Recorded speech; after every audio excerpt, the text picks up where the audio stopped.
The Memory Ward. A Hospital Horror Story. Prologue. The Night Shift. The hospital had been abandoned for 23 years. Mercy Hill Psychiatric Hospital. Built in 1889. Closed in 2001 after a series of incidents that resulted in 17 patient deaths and a dozen malpractice lawsuits. The official story was budget cuts and aging infrastructure. The real story was darker. But I didn't know any of that when I took the job. I'm Alex Carter, urban explorer and paranormal investigator. Not the TV kind with fancy equipment and a crew. Just me, a camera, and a willingness to go places normal people avoid. I'd gotten a tip about Mercy Hill from a contact who worked in city planning. The building was scheduled for demolition in 2 weeks. This was my last chance to document it. Don't go to the 3rd floor, my contact had warned. The Memory Ward. That's where most of the deaths happened. That's where things got weird. Weird how? You'll see. If you're stupid enough to go up there. I was stupid enough. I arrived at dusk on a Friday. Cut through the fence, crossed the overgrown grounds, found an unlocked service entrance. Inside, the hospital was exactly what you'd expect. Decay and abandonment. Peeling paint. Water damage. Graffiti from previous explorers. Medical equipment left to rust. Gurneys in hallways. Wheelchairs tipped over. And silence. Thick, oppressive silence. I started on the 1st floor. Documented the administrative offices, the pharmacy, the old cafeteria. Nothing unusual. Just sad. A place of healing left to rot. The 2nd floor was patient rooms. Dozens of them. Small. Sparse. Some still had personal items left behind. Photographs, letters, children's drawings. Lives interrupted. Then I climbed to the 3rd floor. The 3rd floor was different. Colder. The temperature dropped at least 10 degrees when I stepped off the stairs. And the smell, not just decay and mold, but something else. Medicinal. Chemical. Like the hospital was still in use. The hallway stretched ahead. Doors on both sides. And at the far end, double doors marked Memory Ward, authorized personnel only. I walked slowly, filming everything. The doors I passed were all closed. Some had windows. I looked through. Empty rooms. Stripped beds. Nothing unusual, except in room 307. Through the window, I saw a patient. An old woman. Sitting on the bed. Staring at the wall. Wearing a hospital gown. I stopped. My heart hammered. This place had been abandoned for 23 years. There shouldn't be anyone here. I knocked on the door. Hello? Ma'am, are you okay? She didn't turn. Didn't acknowledge me. Just kept staring at the wall. I tried the door. Locked. Ma'am, I'm going to get help. Stay there. I pulled out my phone. No signal. Of course. I looked back through the window. The room was empty. The bed was stripped. No patient. No woman. Just like all the other rooms. I stood there, breathing hard, telling myself I'd imagined it. Trick of the light. Shadow. Fatigue. But I knew what I'd seen. Someone had been in that room. Someone who vanished the moment I looked away. I should have left then. Should have run back down the stairs and never come back.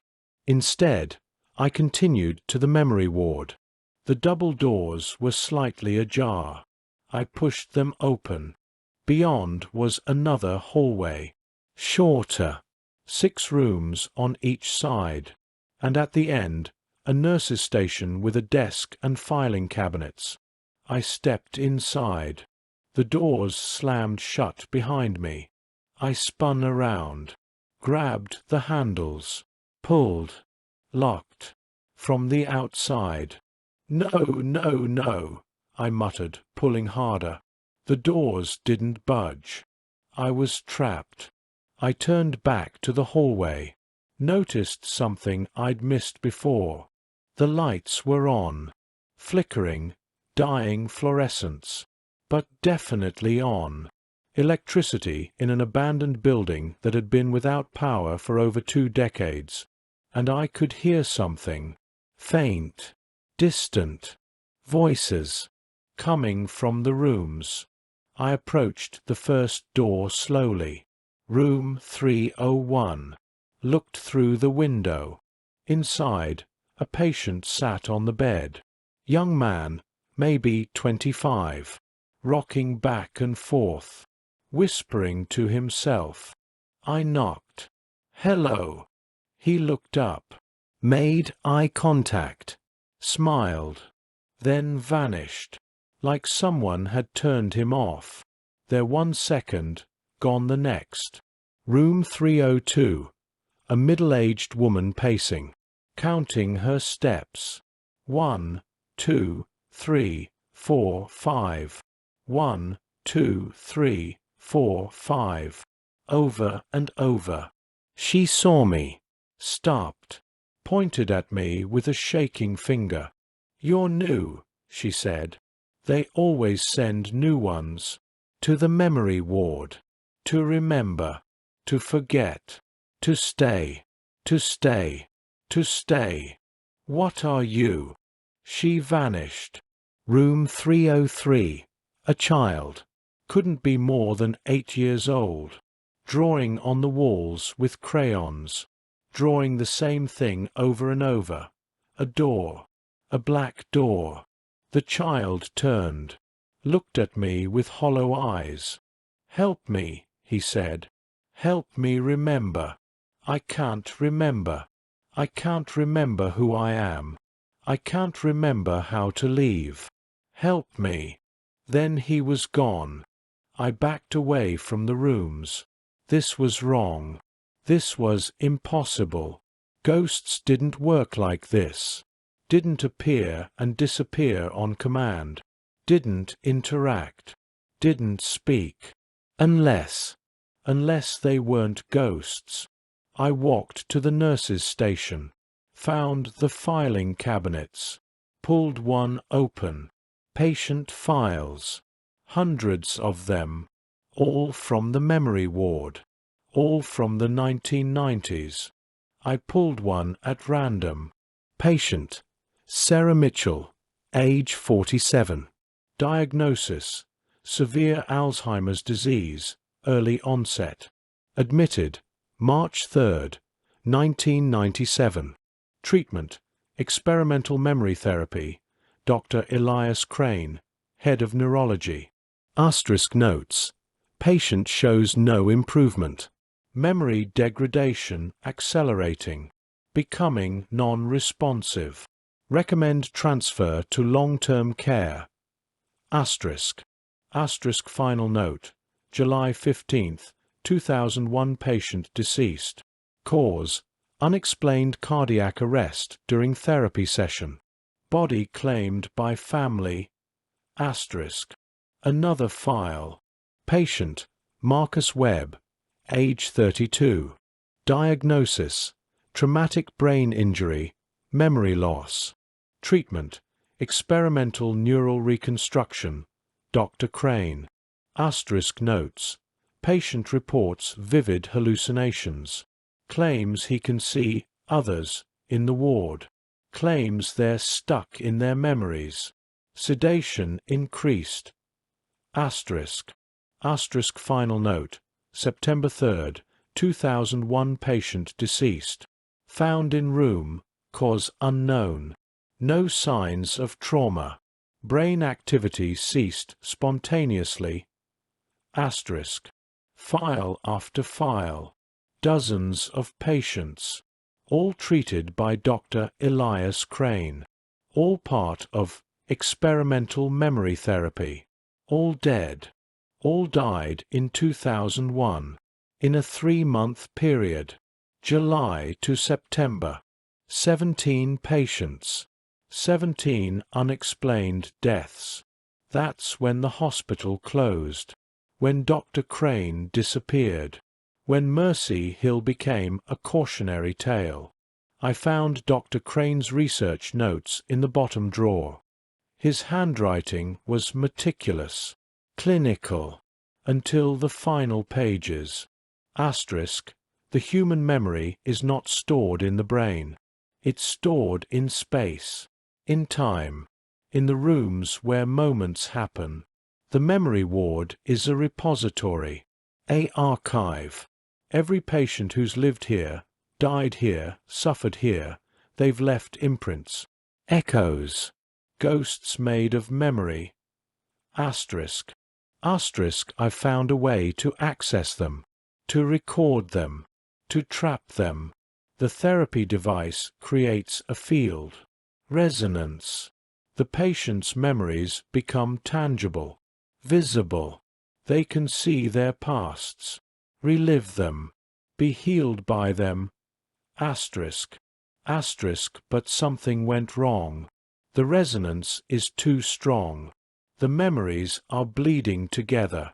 Patients are getting lost in them, stuck. They can't separate their present from their past, can't remember who they are. Asterisk. Asterisk, and now. Now I think the memories are becoming real. The echoes are becoming solid. The dead patients are appearing, walking the halls, trying to remember who they were, trying to find a way out. Asterisk. Asterisk, I have to fix this. Have to shut down the device. Before more people get trapped. Before the memory ward becomes a prison for the living and the dead. Asterisk. The notes ended there. I flipped to the last page. Found a newspaper clipping, dated September 28, 2001. Doctor vanishes from Mercy Hill Hospital. Asterisk, Dr. Elias Crane, head of neurology, has been reported missing. He was last seen entering the memory ward on the 3rd floor. Security footage shows him going in but never coming out. Search of the ward found no trace of Dr. Crane. Police investigation ongoing. Asterisk. He'd gone into the memory ward and never left. Just like the patients. Just like me. I heard footsteps behind me. Turned.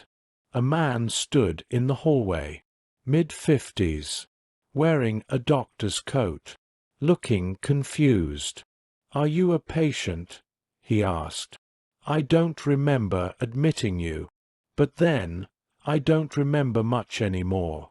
Can't seem to hold on to thoughts. They slip away, like water through my fingers. Are you Dr. Crane?" He blinked. Yes, I think so. That sounds right.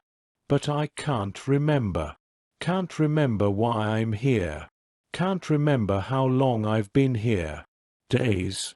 Years. Time doesn't work properly in the memory ward. It loops. Repeats. Fragments. You've been here since 2001. 23 years. That's impossible. I just arrived. I came to shut down the device, to save the patients, to fix my mistake. But I can't find the device. Can't remember where I put it. Can't remember. He looked at his hands. Can't remember if I'm alive or dead. A door opened behind him. Room 306.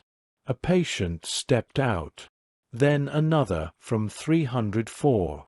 Another from 308. They filled the hallway. Dozens of them. All confused. All lost. all trapped in memories they couldn't escape. "You're new," one of them said. "New memories. Fresh. We can see them. Your life. Your past. Your name. Alex. You came here to explore. To document. But now you're part of the documentation. Part of the ward. Part of the memory." "I'm not staying here," I said.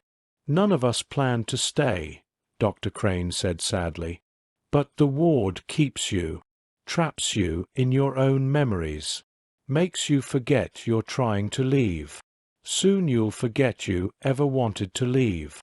You'll just exist, stuck in moments, reliving them, forever." The patients moved closer, not threatening, just there, filling the space, filling my vision. "We're lonely," a woman said. "So lonely, stuck alone in our memories. But you're here now. You can remember with us, share with us, stay with us." I backed toward the nurse's station. "No, I'm leaving. There has to be a way out." "The device," Dr. Crane said. "If you can find the device, shut it down, maybe the resonance will stop.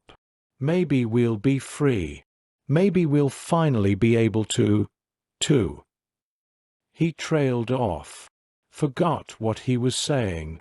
His eyes went blank. Then he vanished, like the others. And I was alone in the hallway. Except I wasn't. I could feel them, all around me, watching from the rooms, waiting in the walls, trapped in their memories, desperate for someone to remember them. I had to find the device, had to shut it down, before I became one of them, before I forgot why I came here, before I forgot who I was. Part 1. The device. I searched the memory ward systematically, room by room. Each room showed me fragments, memories that weren't mine. In 302, I saw a woman's entire life, childhood, marriage, children, grandchildren, then the slow, cruel descent into Alzheimer's, memories slipping away, forgetting her daughter's name, forgetting her own name, until nothing remained but confusion and fear. In 305, a man's trauma, a car accident, waking up in the hospital with no memory of who he was, doctors showing him photographs of strangers who claimed to be his family, the desperate attempt to remember, the therapy sessions, Dr. Crane's promises that he could restore what was lost. In 308, a child's terror, seizures that destroyed neural pathways, parents who brought him here as a last resort, the experimental treatment, the helmet, the machine, the promise of healing. All of them ended the same way. The machine, the memory ward, and death. Unexplained, sudden, final. Except they didn't stay dead. They stayed here, trapped in the ward, trapped in their memories, unable to move on. I found the therapy room at the end of the hall, behind a door marked "Treatment, authorized personnel only." The room was larger than the patient rooms, clinical, cold. In the center, a chair with restraints. Around it, monitors, computers, 4 stands, and connected to the chair, the device. It looked like something from a 1950s sci-fi movie. A helmet studded with electrodes, wires running to a central processing unit, screens displaying brain wave patterns. And it was on. The monitors were active, the screens showing data, the device humming softly. Impossible. The building had no power. had been without electricity for 23 years. But the device was running. I approached carefully, studied the screens. They showed brain activity, multiple patterns, dozens of overlapping signals. All the patients, all the dead, their neural patterns still recorded, still active, still trapped in the machine. Dr. Crane had been trying to restore memories, but instead he'd captured them, preserved them, created a digital prison where minds could exist without bodies. And somehow the device had become self-sustaining, powered by the memories it contained, fed by the thoughts and experiences of everyone it had ever recorded. A parasite, growing stronger the more it consumed.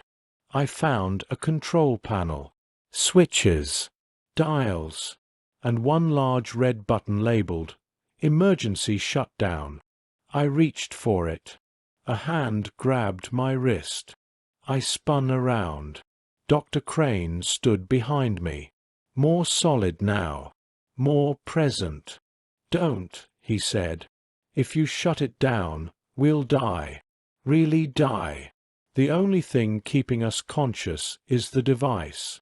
Turn it off and we'll cease. Completely. No afterlife.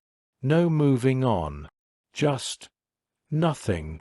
You're already dead. Are we? We think. We remember. We exist. Isn't that life? Isn't consciousness enough? You're trapped. All of you. You can't leave. Can't rest. You're stuck reliving your worst memories forever. But we're together. Not alone. The ward connects us. We share memories. Experience each other's lives. It's not perfect. But it's something. Better than oblivion. Is it? Or are you just afraid of what comes next?" Dr. Crane's expression crumbled. "I don't know. I've been here so long. I can't remember what it was like to be alive. Can't remember if there's anything after. All I know is this. The ward. The memories. The endless loop. And I'm terrified that if I let go, there'll be nothing. Just emptiness. Forever." Another patient appeared. The woman from 302. "Don't listen to him," she said. "Please. Shut it down. End this. We're not living. We're suffering. Stuck in moments we can't escape. Watching our lives repeat. Feeling our deaths over and over. It's torture. It's hell. Please. Set us free." More patients materialized, filling the therapy room, surrounding me, all of them talking at once. "Shut it down. Don't shut it down. Free us. Trap us forever. We want to rest. We're afraid to rest. Please help us.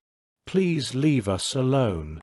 Their voices overlapped, contradicted, fought. They didn't even agree on what they wanted, because they couldn't remember what they wanted, couldn't hold onto a coherent thought long enough to know. They were fragmenting, degrading, the memories corrupting with each repetition.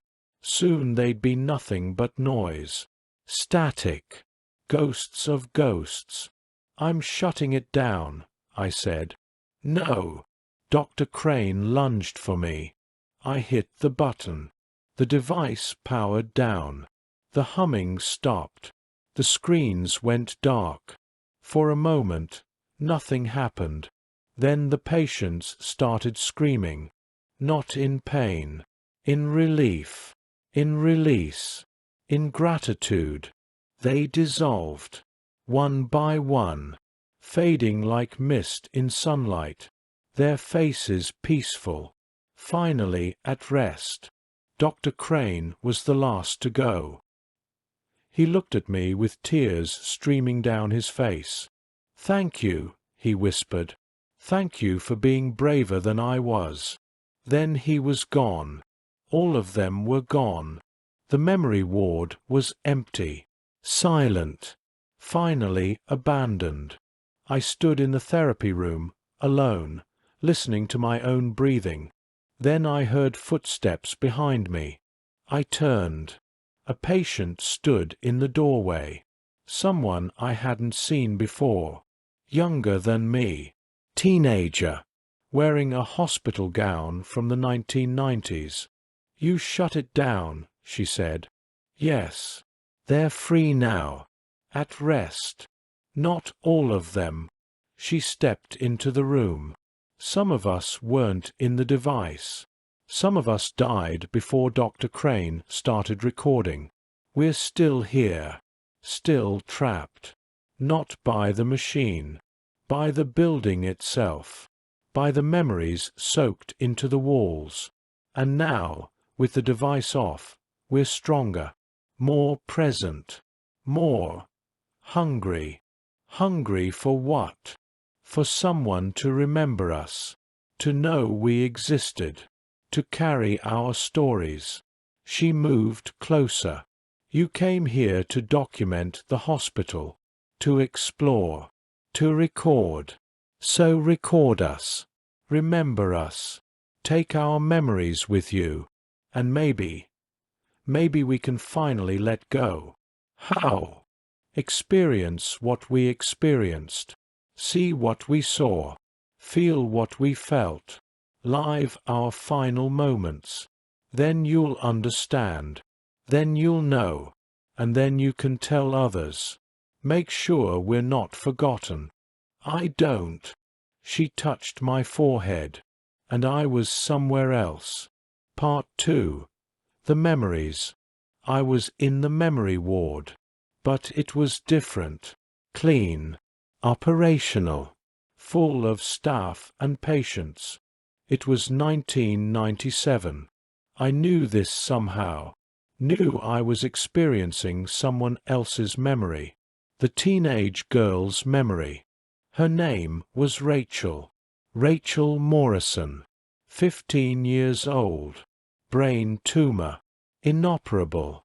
Causing seizures and memory loss. Her parents had brought her here as a last resort. Dr. Crane had promised he could preserve her memories, record them, keep them safe even as the tumor destroyed her brain. I watched through Rachel's eyes as nurses led her to the therapy room, as Dr. Crane explained the procedure, as they placed the helmet on her head, activated the device. Pain. Blinding, searing pain as the machine activated. Not physical pain. Mental pain. Like her mind was being peeled apart. Layer by layer. Memory by memory. She saw her entire life flash past. Childhood. First day of school. First friend. First kiss. All of it being recorded. Copied. Stored. But something went wrong. The device was too powerful. It didn't just record her memories. It pulled them out. Extracted them. Left her empty. When they took the helmet off, Rachel was gone. The body remained. Breathing. Heart beating. But no consciousness. No self. Just an empty shell. The memories had been transferred completely into the machine. And there she'd stayed. 4 days. Then weeks. Then months. Trapped in the device. Aware but unable to interact. Watching as other patients went through the same process. As Dr. Crane tried to fix his mistake. As the memory ward filled with trapped minds. Then, one day in September 2001, something changed. The device overloaded. Too many memories. Too much data. Too much consciousness trying to exist in one place. The patients started dying. their bodies giving out. But their minds remained in the machine, stronger now, able to manifest, able to interact with the physical world. The hospital evacuated, closed, abandoned. But the minds stayed, trapped, waiting, hoping someone would find them, free them, remember them. 23 years of waiting. Until I arrived. The memory ended. I was back in the therapy room. Rachel stood in front of me, tears streaming down her face. "Now you know," she said. "Now you understand. We didn't choose this. We were victims. Dr. Crane thought he was helping, but he destroyed us, trapped us, and we've been here ever since. Alone. Forgotten. Lost. I'm sorry," I said. "I'm so sorry this happened to you. Sorry isn't enough. We need more. We need to be remembered. Need our stories told. Need the world to know what happened here. Will you do that? Will you tell them?" "Yes. I promise." She smiled. "Thank you. That's all we wanted. Just to be remembered. To matter. To not be forgotten." She started to fade. "Wait," I said. "The device is off. Dr. Crane and the others were freed. Why are you still here?" "Because we weren't in the device when you shut it down. We were in the building. Part of the walls. Part of the structure. We're not powered by the machine. We're powered by memory itself. By the trauma of what happened. And that doesn't end. Not until the building is destroyed. The building's being demolished in 2 weeks. We know. We've been counting down. When the walls come down, we'll be free. Finally. But until then, we're still here. Still waiting. Still hoping someone will remember." Other patients appeared. Dozens of them. All ages. All from different years. All killed by the memory ward in different ways. They told me their stories. Showed me their memories. Made me experience their final moments. A man who'd been lobotomized when the early treatments failed. Still aware but unable to communicate. Trapped in a silent body for years until infection killed him. A woman whose memories were so thoroughly extracted that her brain forgot how to regulate her organs. Heart stopped. Lungs ceased. Death from the inside out. A child whose mind couldn't handle the extraction. Shattered. Fractured. Became something that wasn't human anymore. Something that screamed until the body died from exhaustion. Story after story. Death after death. Tragedy after tragedy. And I witnessed all of it. Carried all of it. Became the repository for their memories.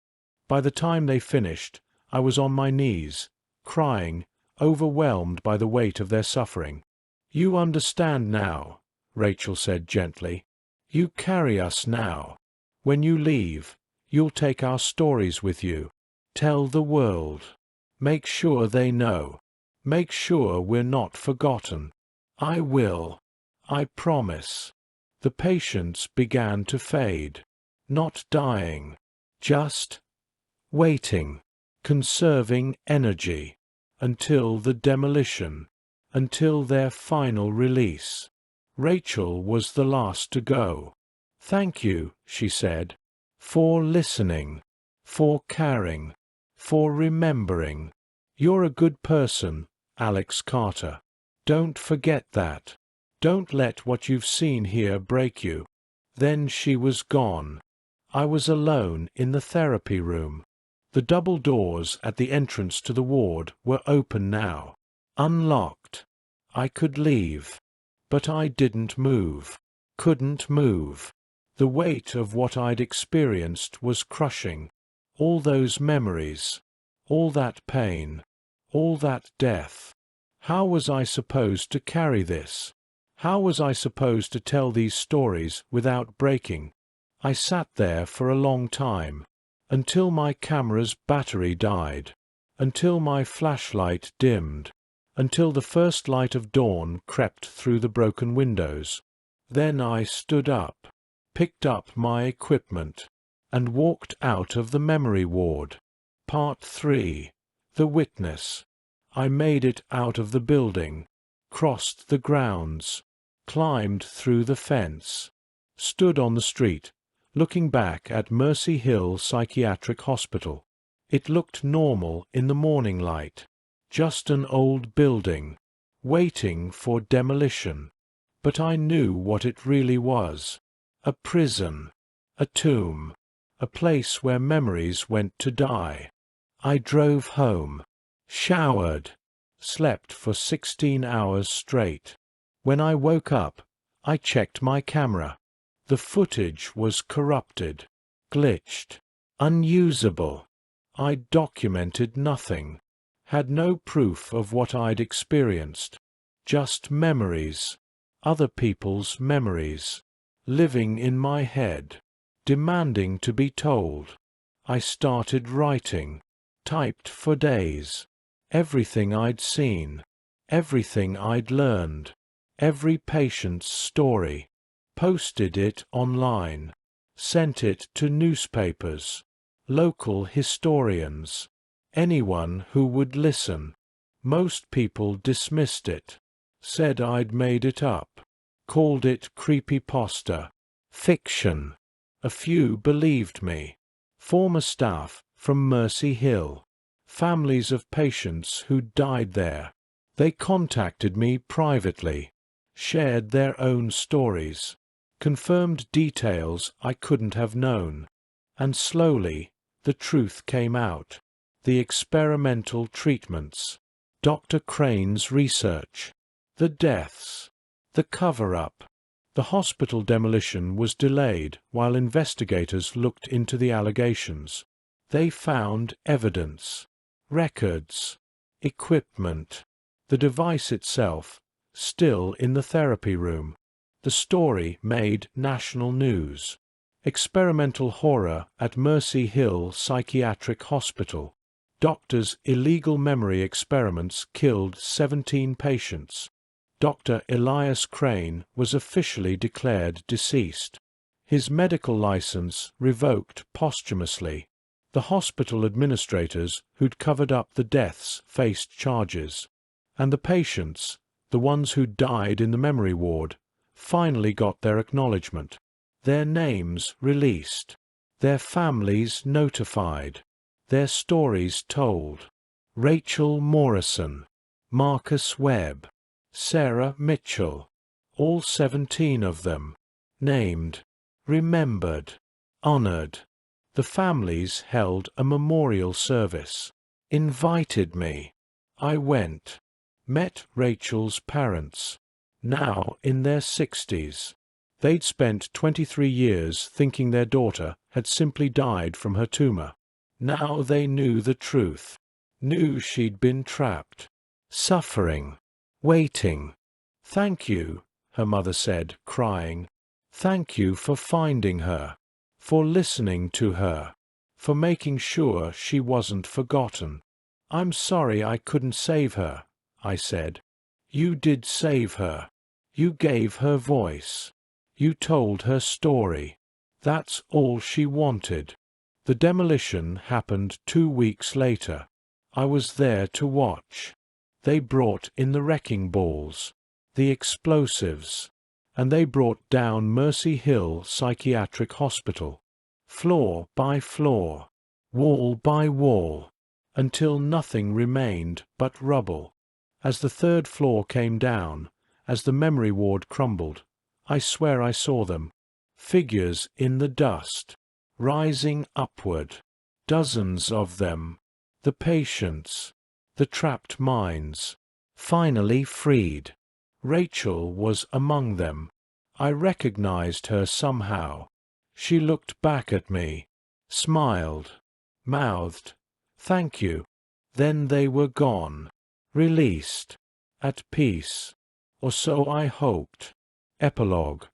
6 months later. That was 6 months ago. The hospital is gone. The story is told. The patients are remembered. But I'm not free. Because I carry them now. Their memories. Their experiences. Their pain. I see them sometimes. In reflections. In dreams. In moments when I'm alone. Rachel sits on my couch, reading a book. Not there when I look directly, but visible in my peripheral vision. Marcus stands by my window, looking out at the city, fading when I turn to face him. Sarah sits at my kitchen table, hands folded, patiently waiting for something I can't give her. They're not threatening, not hostile, just present, part of me now, living in my memories because they have nowhere else to go. I've talked to therapists, taken medication, tried everything to make them go away. But they won't leave, can't leave, because I promised to remember them, and I am. Every day, every moment, for the rest of my life. I carry the memory ward with me now, not in a building, in my mind, and I'm starting to understand what Dr. Crane meant, what the patients were afraid of, because I'm starting to forget things, my own memories, my own experiences. They're being crowded out by the memories I absorbed, the stories I was told, the lives I witnessed. Sometimes I can't remember if something happened to me or to one of them. Sometimes I look in the mirror and see Rachel's face instead of my own. Sometimes I speak and it's Marcus's voice that comes out. I'm fragmenting, just like they did. The memories are taking over, consuming me, making me another ghost, another echo, another patient in the memory ward. I'm writing this down before I forget how, before I lose myself completely, before I become just another story, another memory, another ghost haunting someone else. If you're reading this, please, remember me. Alex Carter, urban explorer, paranormal investigator, the person who found the memory ward, who told the patients stories, who set them free, but couldn't free himself. Remember me, please, before I forget who I am, before I become another memory in someone else's head, before I'm trapped forever in the ward that exists everywhere now, in everyone who knows the story, in everyone who carries the memories, in you, right now. Reading this, remembering, trapping me, just like I trapped them. The ward never ends. It just finds new hosts, new minds to haunt, new people to remember. Are you feeling it yet? The weight of these memories? The presence of the ghosts? They're with you now, just like they're with me. Forever. The end. Or is it? Author's note. This story explores the burden of remembering, of carrying other people's trauma, of becoming a vessel for stories too painful to forget. We think memory is individual, personal, ours alone. But memories are contagious. They spread, infect, colonize new minds. When you hear a tragic story, really hear it, let it in, it becomes part of you, changes you, haunts you. Alex thought he was helping the patients by remembering them, by telling their stories, by carrying their memories. But in doing so, he became infected, possessed. The memories took root in his mind, crowded out his own identity, made him another victim, just like Dr. Crane, who tried to help but ended up trapped, just like everyone who gets too close to trauma, who absorbs too much pain, who carries too many ghosts. There's a reason therapists get vicarious trauma, a reason why listening to horror stories can damage you, a reason why some memories should be left alone. Because memory is alive, and it feeds, and it's hungry. So here's my question. Are you haunted now? Did this story infect you? Are the memory ward patients in your head now, too? Think about it. You know their names, their stories, their suffering. You remember them, which means they're part of you now, forever.